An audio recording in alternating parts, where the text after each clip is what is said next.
Hello students, welcome है आप सभी का। आज इस एमसीक्यू सीरीज़ में हम कवर करेंगे टीएस इलियट के important point. Important MCQ question 20 to 23 questions आज इस लेसन में हमको देखने को मिलेंगे, प्लस इनके वर्क से, इनकी बायोग्राफी से क्वेश्चन इंपॉर्टेंट जो होंगे वो बनेंगे। क्या क्वेश्चंस का स्ट्रक्चर रहेगा, क्वेश्चन कैसे फ्रेम किए जाते हैं, इसको भी हम देखते चलेंगे, जो कि बाकी पोइट्स और बायोग्राफीज पे अप्लाई होते हैं। इस तरह से क्वेश्चन पूछे जा सकते हैं। टीएस इलियट इंपॉर्टेंट हो जाते हैं, नोबेल प्राइज़ विनर है। नोबेल पुरस्कार इनको मिला था 1948 में। 20th सेंचुरी के इंपॉर्टेंट पोइट है। अमेरिकन बॉर्न ब्रिटिश पोइट ये कहलाते हैं। स्टूडेंट्स देख लेते हैं थोड़ा सा इनके बारे में कि जैसा कि आज हमने इनको अपने टॉपिक के रूप में चुना है और आपके सिलेबस में लिखे हैं। ये ब्रिटिश पोइट लिखा है 20th सेंचुरी के, तो आपको टीएस इलियट लेना ही पड़ेगा अपने सिलेबस में। ब्रिटिश ऑथर लिखे हैं 20th सेंचुरी के, तो भी, क्योंकि ये पोइट भी हैं ऑथर भी हैं। ब्रिटिश इंग्लिश लिटरेचर है आपके सिलेबस में, तो भी आप टीएस इलियट पढ़ेंगे। अमेरिकन लिटरेचर है तो भी, एंड मॉडर्न एज राइटर्स अगर आपके सिलेबस में है, then you have to cover this biographers, this poet और ऑथर। स्टूडेंट्स, जैसा कि सिलेबस में डायरेक्टली नहीं लिखा है ना कौन से पोइट आ रहे हैं, यूपी टीजीटी और उत्तराखंड के सिलेबस है, जिसमें भी अगर ऐसे लिखा होता है तो भी आप समझ लीजिए कि हमको किस राइटर को इनमें फिट करना है। तो टीएस इलियट हमारे इस सेक्शन में फिट होते हैं। ठीक है, ब्रिटिश पोइट है, 20th century author, like okay. And ये थोड़ा इनकी लाइफ स्पैन देख लेंगे हम लोग। 1888 टू 1965 लाइफ स्पैन है। फुल नेम इनका थॉमस स्टर्न इलियट, 26 सितंबर 1888 बर्थ है, सेंट लुइस मिशरी यूएस में। इंपॉर्टेंट क्वेश्चन बनता है, बर्थ यूएस में है, डेथ इंग्लैंड में है, यूएस बॉर्न इंग्लिश लिटरेचर के ये पोइट कहे जाते हैं। डिमाइस इनका हुआ है किंगस्टन लंदन में। चलिए तो शुरू करते हैं आज का हमारा फर्स्ट क्वेश्चन। पहला क्वेश्चन इनका वर्क से ही बन रहा है। Love song of J Alfred Prufrock opens with the line. तो स्टूडेंट्स, ये जो है, अब देखिए इसमें लाइन, ओपनिंग लाइन पूछ ली है, पोयम वर्क है इनका ये, तो उसकी फर्स्ट लाइन पूछी है। इसी तरह लास्ट लाइन से भी क्वेश्चन बनते हैं। इसका करेक्ट आंसर मैं आपको बता देती हूँ। Let's go then you and I, this is the correct answer of this question. And love song of J Alfred Prufrock को ओनली प्रूफरॉक करके भी कहा जाता है, अगर नॉर्मली बोला जाता है प्रूफरॉक। एंड इसका जो पोइट्री वर्क है ये जो 1915 में इनका पब्लिश हुआ था। ओके, और ये जो है ना, इनकी जो पोयम है ना, इट ब्रोक्स अवे, अपने आप में ही मतलब पूरी एक नए स्टाइल में आई थी। From the tradition, form, style, imagery and so on so fourth. इन्होंने अलग ही तरह की used everything new in this volume of words. इन्होंने हर चीज़ नया ही यूज़ किया था। पिछले जो पुराने राइटर्स पोइट लिखते चले आ रहे हैं उनसे काफ़ी डिफरेंट वे में ये पोयम लिखी थी इन्होंने। ठीक है, नेक्स्ट क्वेश्चन है, T S. Eliot migrated to England from. मैंने बताया ही आपको बायोग्राफी के तहत इनके कि इन्होंने यूएसए में बॉर्न हुआ था, इंग्लैंड सेटल हो गए थे। तो कहाँ से माइग्रेट करा था, कहाँ से इन्होंने इंग्लैंड शिफ्ट हुए थे, तो यूएस इसका करेक्ट आंसर हो जाएगा। कब शिफ्ट हुए थे ये इंपॉर्टेंट क्वेश्चन बन जाता है। 1914 में, जब इनकी एज थी 25, तब ये पहुंच गए थे इंग्लैंड और वहाँ जाके सेटल हो गए थे। Next question is, trace in the following list drama which T S. Eliot did not write. कौन सा इन्होंने नहीं लिखा है, नॉट राइट पे कंसिडर करना है। तो अगर हमें इस पे, इसके आंसर्स ऐसे भी आप लगा सकते हो ना कि आपको पता है, अगर ये वाला पता है, मानो इसका मैंने आपको बताया करेक्ट आंसर तो डी है इस आंसर, इस क्वेश्चन का, द एसेंट ऑफ F6। भले ही आपको इन तीनों का नहीं पता, पर आपको ये पता है कि ये हमारे क्रिस्टोफर आइशरवुड ने लिखा है W.H. ऑर्डन के साथ मिलके। तो इस तरह से भी आप लगा सकते हो। तो करेक्ट आंसर हो जाएगा डी, द एसेंट ऑफ 5-6, और इसके राइटर हैं क्रिस्टोफर आइशरवुड एंड W.H. ऑर्डन। बाकी तीनों जो हैं इनके cocktail, the Cocktail party, family reunion and murder in the cathedral हमारे टी.एस. इलियट के ही लिखे हुए ड्रामा हैं। इनका हम लोग पब्लिशिंग ईयर भी देख लेंगे साथ साथ में, और ऐसे सारे वर्क्स आपके सामने इनके आते रहेंगे और सरफेस पे रहेंगे। 1949 पब्लिशिंग ईयर है इसका कॉकटेल पार्टी का। एंड फैमिली रियूनियन पब्लिश हुआ था 1939 में। And murder in the cathedral 1935 में पब्लिश हुआ था। सीरीज भी पूछ सकते हैं, इनका क्रम पूछ सकते हैं, ईयर वाइज कौन पहले आया कौन बाद में आया, क्वेश्चन ऐसे ही बनते हैं। नेक्स्ट क्वेश्चन हो जाएगा आज का, what the thunder said is the section of the poem. अगर हम टी.एस. इलियट पढ़ रहे हैं और हमारे सामने ये क्वेश्चन नहीं आ रहा है, तो ये इसको कहना सही नहीं होगा, बिकॉज ये बहुत इंपॉर्टेंट क्वेश्चन है। Correct answer is the Waste Land. Waste Land इनका पोइट्री वर्क है हमारे टी.एस. इलियट का, और इस पोइट्री वर्क के 5 पार्ट्स हैं। उनके क्वेश्चन बहुत बनते हैं। वो 5 पार्ट्स कौन कौन से हैं, और उनको सीक्वेंस में ही रखना है, कौन सा पहला है कौन सा दूसरा है। ठीक है, आगे पीछे भी नहीं रखा जाता तो उनके नाम याद करना होते हैं, प्लस उनका सीक्वेंस। तो वही 5 पार्ट्स में से ये एक पार्ट से क्वेश्चन हमारे सामने पूछा गया है। व्हाट द थंडर सेड है सेक्शन है हमारी पोयम द वेस्टलैंड का। बाकी भी मैं आपको अभी सारे ही 5 पार्ट्स बता देती हूँ स्टूडेंट्स इसके। ऐसे हो जाएंगे 5 parts. First one is the burial of the dead, a game of chess, third is the fire sermon, fourth death by water and fifth one the thunder said. तो आप समझ सकते हैं कि ये वाले से हमारा क्वेश्चन पूछ लिया गया है। ऐसे भी पूछ सकते हैं फिफ्थ पार्ट कौन सा है, फर्स्ट पार्ट कौन सा है। तो ये वाला पेज अगर आप अच्छे से समझ लेंगे तो आपके लिए टी.एस. इलियट को के क्वेश्चन में ये आ सकते हैं। आज का हमारा नेक्स्ट क्वेश्चन है, और इसके अलावा जो भी इनके वर्क लिखे हैं, ये जो वर्क लिखे ना, 4 क्वार्टर्स, लव सॉन्ग एंड जेरोनेशन, ये हमारे ये भी टी.एस. इलियट के ही वर्क है। ठीक है, ये वर्क से आप इनको बार बार पढ़ेंगे तो आपको क्लियर होते चलेंगे कि इनके वर्क्स कैसे हैं। और अगर आप बायोग्राफी देखेंगे तो ठीक है, लेकिन सेट से ज़्यादा हमारे क्लियर हो जाता है मैटर। नेक्स्ट है, who asserted himself as a classicist in literature, royalist in politics and Anglo Catholic in religion. अपने आप को कौन ऐसा मानता था, लिटरेचर में क्लासिक, पॉलिटिक्स में रॉयल एंड रिलीजन में कैथोलिक। तो correct answer is T S. Eliot. हमें याद रखना है, कोटेशंस है इनके बारे में। Which of the following is not a poetic play by T S. Eliot. इसका करेक्ट आंसर हो जाएगा डी, नन, क्योंकि ये तीनों ही इनके द्वारा लिखे गए पोएटिक प्ले है। ठीक है, पोएटिक प्ले है, वर्स ड्रामा है, वर्स में लिखे गए ड्रामा है। Sweeney Agonistes, murder in the cathedral and the family reunion. Next question is, criticism must always profess an end in view. ये कोटेशंस है, इन्होंने बोली है टी.एस. इलियट ने, तो इनके द्वारा बोलेगी कोटेशंस भी इंपॉर्टेंट हो जाती है, और इनके लिए बाकी लोगों ने क्या कोटेशंस बोले हैं, अदर्स ग्रेट पर्सन ने, वो भी इंपॉर्टेंट हो जाती है। तो criticism must always profess an end in view, its function is to promote the understanding and enjoyment of literature. ये सैड बोला गया है बाय अवर टी.एस. इलियट। थोड़ा सा इसको आप एक दो बार भी देख लेंगे तो आपको क्लियर हो जाएगा, कोटेशन से क्रिटिसिज्म से रिलेटेड है इनके बारे में। Which of the following Eliot's character is different from the rest. इनमें से कौन सा कैरेक्टर है, ये सारे कैरेक्टर हमारे टी.एस. इलियट के वर्क से ही हैं, पर इनमें से डिफरेंट है हमारा जे. Alfred Prufrock.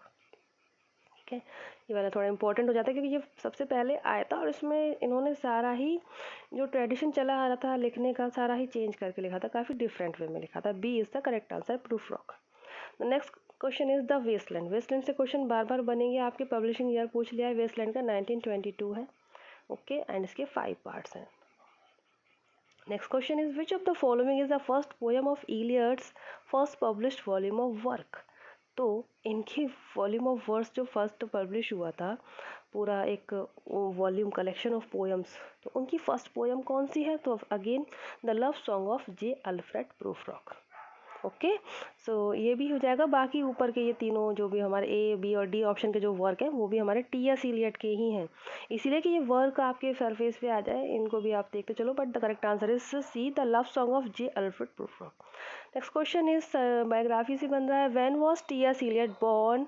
तो 1888 इज द करेक्ट आंसर। इनका जन्म हुआ था 1888 में, और कहाँ हुआ था, सेंट लुइस मिशरी, यूएसए में। Okay, who has written the book the art of T S. Eliot. The art of T S. Eliot, ये बुक इनके लिए लिखी गई है, इनके बारे में लिखी गई है। लिखी किसने है, the correct answer is Helen Gardner. ऐसे भी क्वेश्चन बनते हैं, इनको लेकर क्या कोटेशंस बोली गई और इनके ऊपर कुछ वर्क लिखे गए इनकी तारीफ में, इनके क्रिटिसिज्म इनके ऊपर हुआ है। तो ये आर्ट ऑफ टी.एस. इलियट जो वर्क है, हेलन गार्डनर के द्वारा लिखा गया है for T S. Eliot. Which one of the following is not a drama by Eliot. इनमें से कौन सा टी.एस. इलियट का ड्रामा नहीं है, तो करेक्ट आंसर इज ए, ये इनका ड्रामा नहीं है। लेकिन स्टूडेंट्स, ये जो तीनों है, ये तो इनके ड्रामा है, वर्स ड्रामा है ना, पोइटिक प्ले हैं।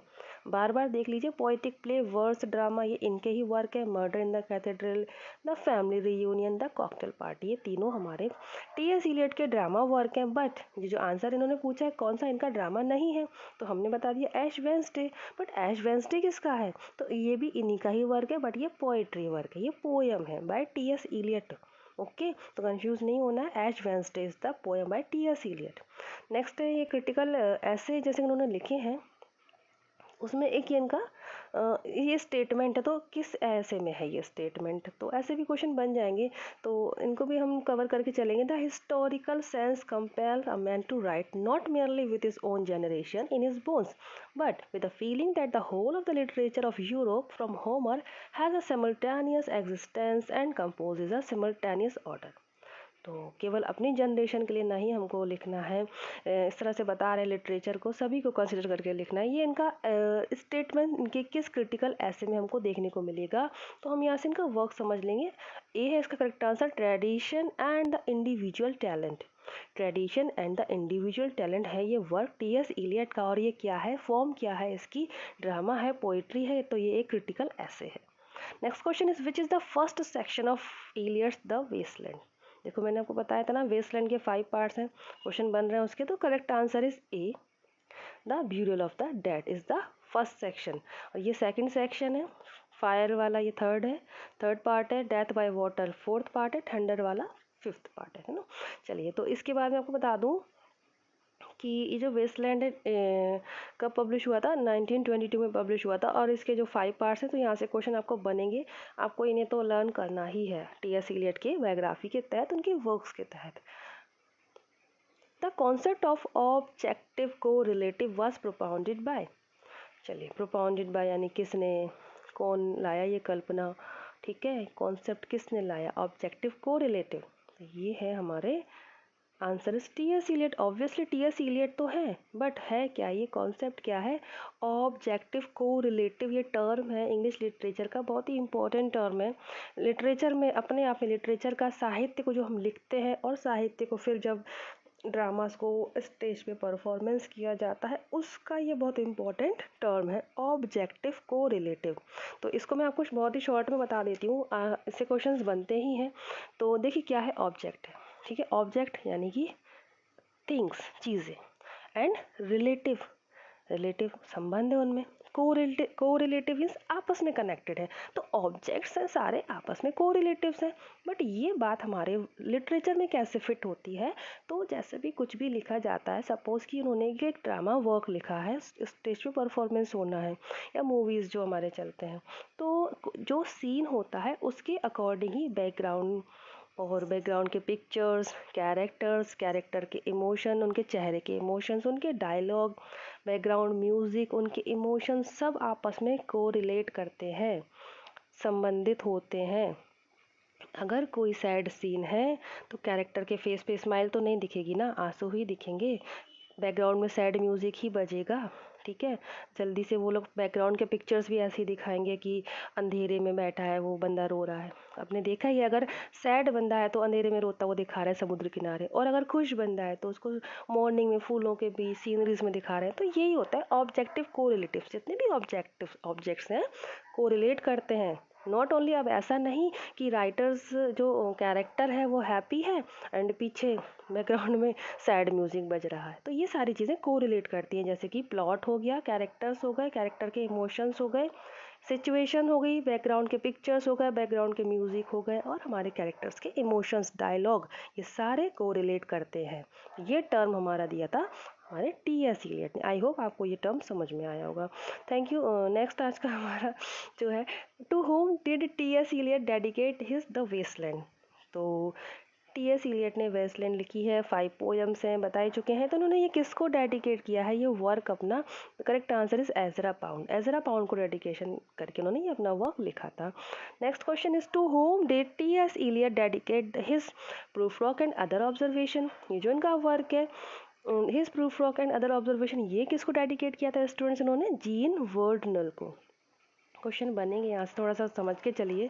वेस्टलैंड एजरा पाउंड को इन्होंने किया है, एंड ये जो हमारा प्रूफ वर्क है इन्होंने जीन वर्नर को किया है dedicate. Okay, next question is into how many parts is the Waste Land divided. बिल्कुल सरफेस का क्वेश्चन आ गया, अगर अब आप बार बार पढ़ ही रहे हैं तो वेस्टलैंड के कितने पार्ट हैं, 5 पार्ट्स हैं। In which words from T S. Eliot the Waste Land written. T S. Eliot जो है किस वर्ड्स में लिखी गई है, राइमिंग स्कीम्स क्या है या फिर क्या है, तो फ्री वर्ड्स में लिखी गई है। आप देखेंगे पोएम्स उसमें कोई राइमिंग स्कीम मैच नहीं करती है, ठीक है। विच of the following poem ends with, ये इंपॉर्टेंट है क्वेश्चन कि इनकी कौन सी पोएम की एंड लाइन, देखिए एंड लाइन, अभी शुरू में हमने ओपन लाइन देखी थी, एंड लाइन पूछ लेगी, एंड किस लाइन से होता है, इस लाइन से एंड होता है, दत्ता दया दयादवम दमयति शांति शांति शांति। इन्होंने संस्कृत की कोटेशन यूज़ करी है अपने एक वर्क में लास्ट लाइन के रूप में, तो वो करेक्ट आंसर उसका है द वेस्टलैंड, ठीक है। बाकी जो वर्क हैं हॉलो मैन, ऐश वेंसडे, जेरोनेशन, ये भी हमारे टी.एस. इलियट के ही वर्क है। स्टूडेंट्स नेक्स्ट हमारा आज का जो क्वेश्चन बनेगा, T.S.. Eliot's the sacred would. तो ये जो इनका, जैसे कि हम पढ़ ही रहे हैं, ड्रामा इनके हैं, पोइटिक ड्रामा है, वर्स ड्रामा है, प्लस हमने इनका पोइट्री भी देख ली, लेकिन अभी पूछ रहे हैं ये जो है वर्क इनका सेक्रेड वुड क्या है, तो ये इनका कलेक्शन ऑफ क्रिटिकल आर्टिकल्स है, क्रिटिकल आर्टिकल्स जिन्होंने लिखे थे।